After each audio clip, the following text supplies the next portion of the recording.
Broadcasting live from the Business RadioX studios, it's time for Women in Motion. Brought to you by WBEC West. Join forces, succeed together. Now, here's your host.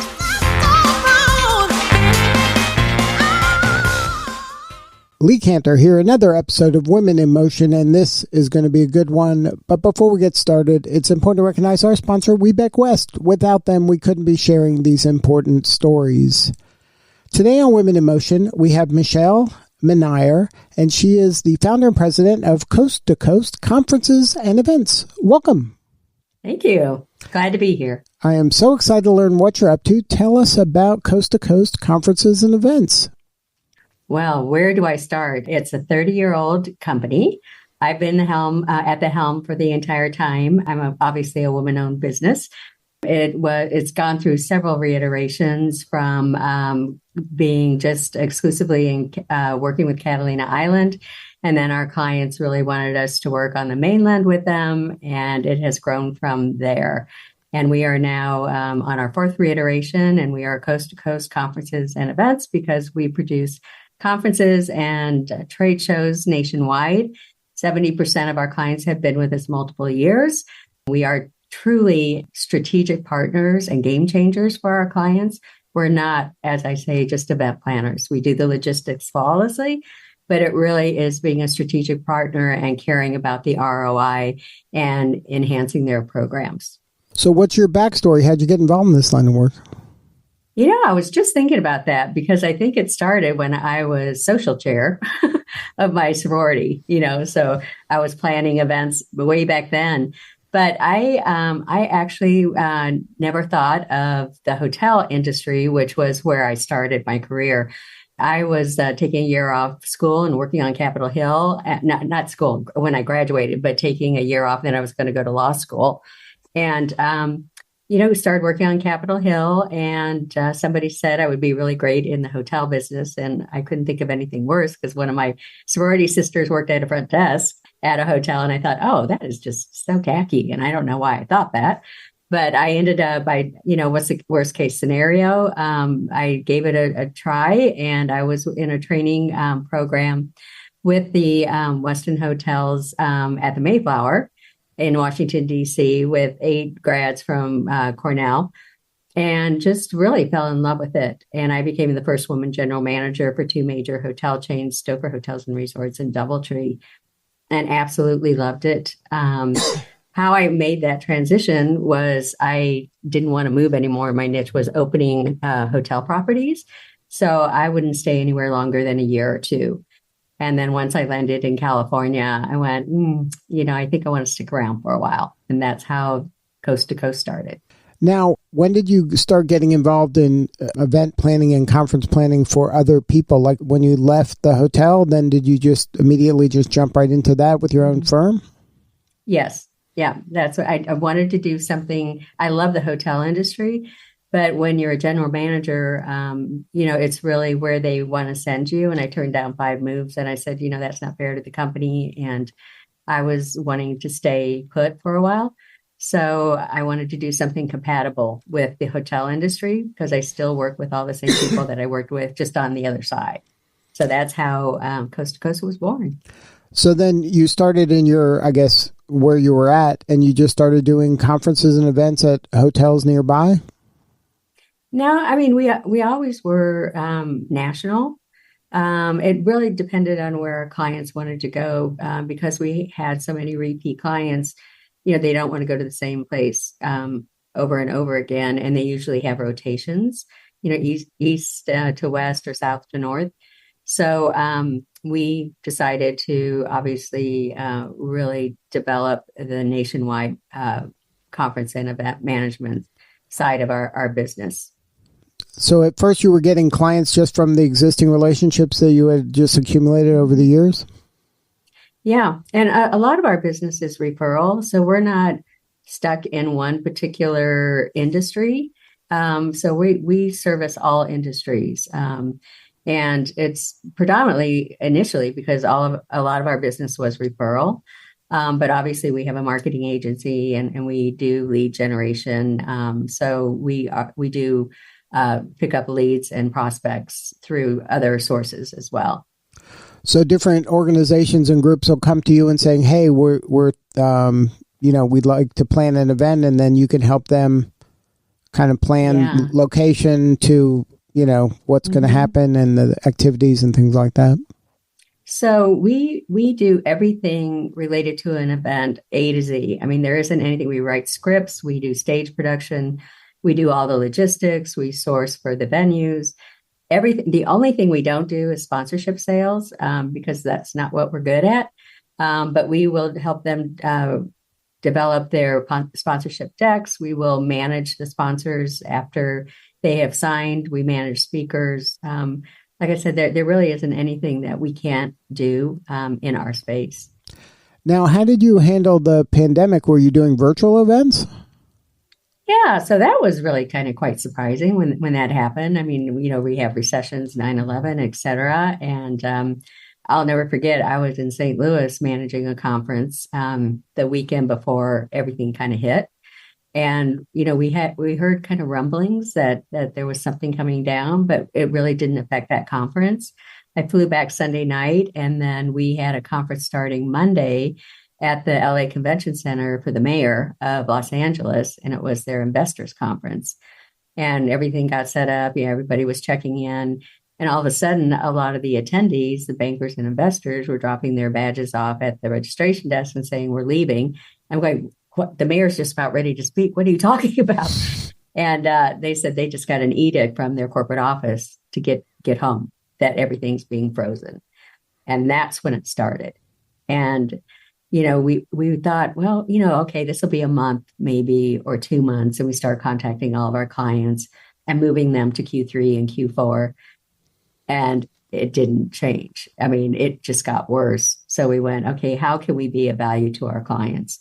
And how we could be of value was to learn everything we could related to virtual events. And that was a really, really big task, a really big learning process. But my team, we all agreed that's what we needed to do.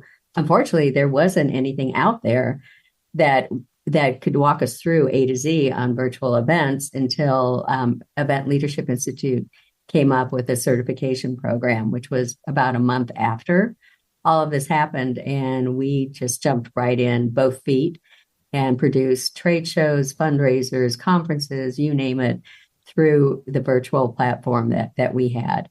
So that's how we survived, and we actually grew over that time because a lot of people just left the industry. Yeah, it was so disruptive. Yeah. Now, and it still is to this day, to be perfectly honest. There's still ramifications from it. Oh yeah. I mean, and I speak on trends and different things in our industry. And I mean, the costs have soared, and 40% of the labor force didn't come back. So we're still dealing with shortages of labor all across the board. And that takes twice as long to plan an event now because it just takes time to get answers from the partners that we need answers from. Now, is one of the unintended consequences of having to go virtual is that now people are also including virtual as part of their kind of conference plans, or is it something that's just gone away?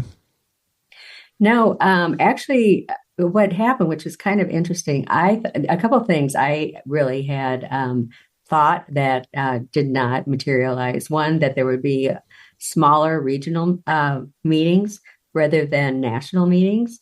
And that hybrid, which is where you have a virtual component and in-person component, would be very big when we came back. Well, regional didn't happen. All the in-person are still national. I mean, there are regionals as well. And our attendance has skyrocketed. But also because of the expense, because you really need two separate teams to do an in-person and you need a team for the virtual. So because of that expense, most clients did not want to do that, but how we conquer that, we either live stream, but they're not integrated with the in-person side of it, or we record on demand, and then they can sell that product. So that's another revenue stream for our clients. But we do virtual. In fact, next Tuesday we have a virtual conference for LA County for their community meeting. Now, when the pandemic broke, did you find that just people are hungry for this kind of in-person, face-to-face, shake someone's hand, look them in the eye experience, that they were, it'd been a while and now they're just kind of looking for opportunities to do that kind of interaction? Initially there was a lot of safety concern that we had to address. Some people were fine hugging, some were fine, fist pumping, some didn't want to be touched at all. So we had to take all those considerations into account. And we had to, just make sure that all of the safety protocols were in place to make so that the attendees felt comfortable coming out to an in-person event. And then slowly that faded away. And now it's just gangbusters. Like I said, I think all of our conferences that we have done since COVID have probably grown 20 to 50% in attendance. Is the attendance for any given one higher, or is it that just more people are doing more events, or both? I think both. I think costs are now becoming a really big issue because it's so expensive. A gallon of coffee, $185. I mean, it's just really, really tough. And that's one of our differentiators.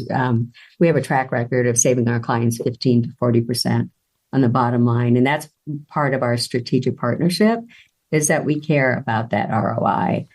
So we really work with them on improving that. Now, is your clientele like organizations that are doing events for themselves, or is it like associations or organizations that are doing conferences, or could it even be a trade show where you're helping, 100 vendors set up in a trade center? So it's all of the above.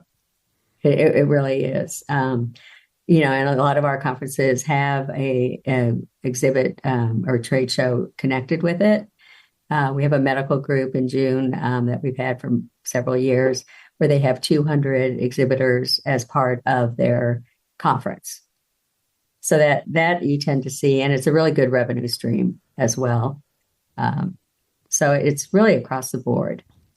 So you talk a lot about, you're not shying away from the revenue and ROI side of the business. Can you talk about, is that a point of differentiation for you? Like, you're not just trying to have an event, just, hey, we all had a great time, high five. You're trying to have an event that is strategic and is helping them achieve some sort of an ROI? Absolutely. So we have let me just touch base on our process. So we have the same process for every project, whether it's a repeat or not. And that is one of the things I really got tired of hearing when a client would come to us and I go, okay, well, what are your measurable goals for your event? And they kind of give me a glassy, starry-eyed look and say, well, we do it every year. And I'm like, but that's not really a measurable goal. I go, how do you know you're going to be, how do you know you're successful at the end if you don't have measurable goals? So I wrote a proprietary strategic planning guide that we give to our clients prior to coming coming to the onboarding strategic planning meeting that we have with them. And they work with their team on the guide. And ultimately, it starts with the why, but where I'm getting them to is their measurable goals. And then when we do our onboarding strategic planning meeting, we talk about those goals, because that truly helps us to know what their goals are so that we stay focused on that and we're not going off in different tangents that aren't going to have the result of them being successful with their goals. So that is one of our big, that happens at every single project that we start. And obviously we have we do agendas, we have meetings with them. And I would say another differentiator is our post-event report. I really have not seen another event management company do an extensive as we do with the post-event report. So we collect all the analytics, the data. Obviously, we do debriefs internally. We do it with the client. We do it with sponsors. We do it with speakers. We really want to get an overall comprehension of what happened in that conference and how we can improve on that year after year. And that saves our clients a lot of time. They're not going back and going, okay, who did we use? What vendor did we use here? Oh, how did we do here? I mean, everything is succinct and in one location. So how do you help your client kind of educate themselves? Because they're obviously not in the conference and event business, but they have an idea that they would like to do one. How do you help them understand, okay, certain things are measurable and we can achieve certain outcomes? Like I would imagine there's an education portion to this where they don't know what they don't know, and you can really help them exceed their expectations if it's done the right way. Yeah. And we love education. So, we have clients that don't have a clue, like what you're saying, don't know what they don't know.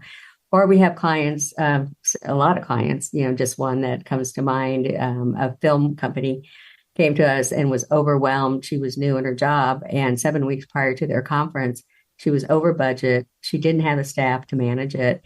So we took over her conference and we were able to save them 35%, even though the contracts were signed, and really save the day for her. And that's kind of why we're game changers. But we really like to educate our clients. Some clients just say, just do it. And I don't want to be bothered, just let me approve, we'll have them approve, obviously things they need to approve. And then some want to be in the thick of things. And we're happy to have either, because it's fun to educate our clients on, what they need to look for, how we come, how are we saving them money? And, we can walk them through our secrets, if you will, of how we do that. And it's really, they have fun too. So, and we try to get them involved with speaking at their conferences too. We did that a lot in the virtual world, and they were so afraid. And we had to train the speakers because the speakers were used to being in person and feeding off an audience. And now they were just looking into a camera. And that was quite different. But, it was fun to take all of our clients through being speakers and being part of their conference. So those are kind of the fun things that we do.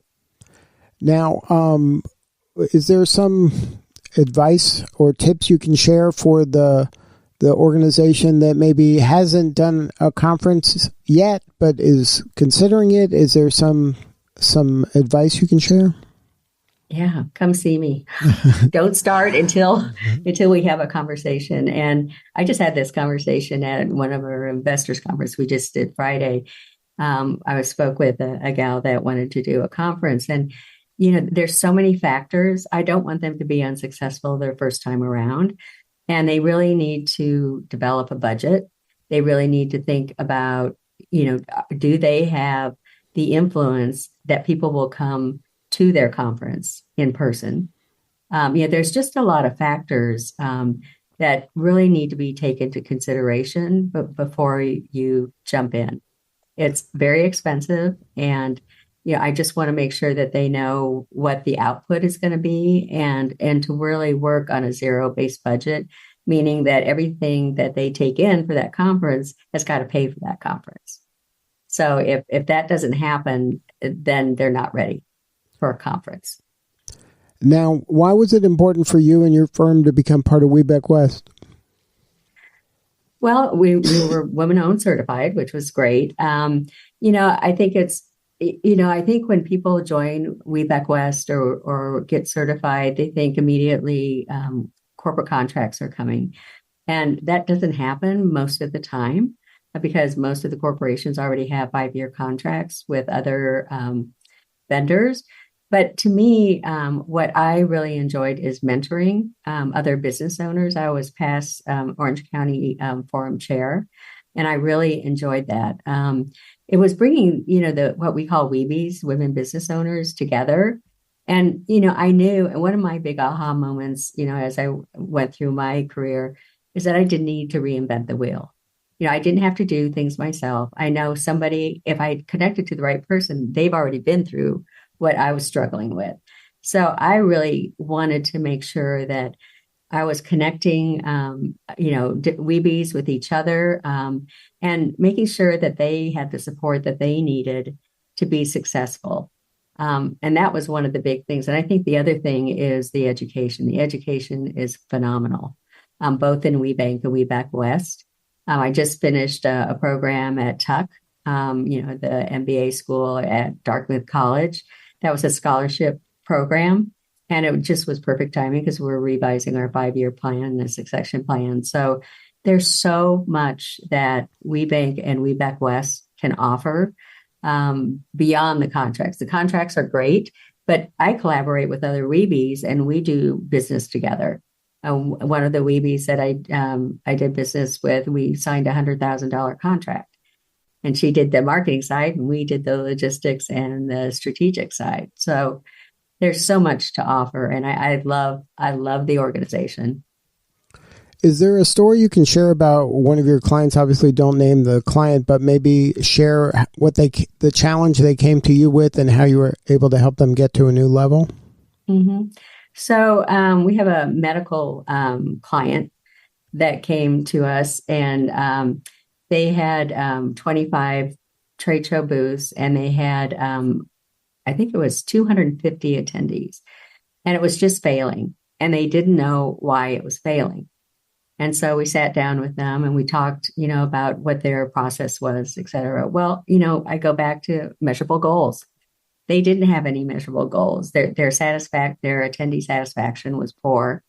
They were just kind of shooting from the hip. And you really can't do that when you're planning a conference. Your program is very, very important, or their takeaway tools that the attendees are giving. Is there interaction, or do you just have a bunch of talking heads? I call them, presenters.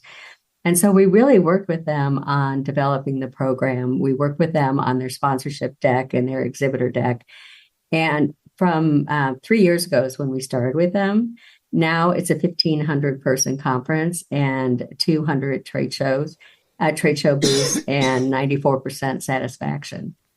So, it's really just a matter of getting them focused on what their goals are, and then taking the logistics and the things that they shouldn't be worried about away from their plate, and us doing it on their behalf.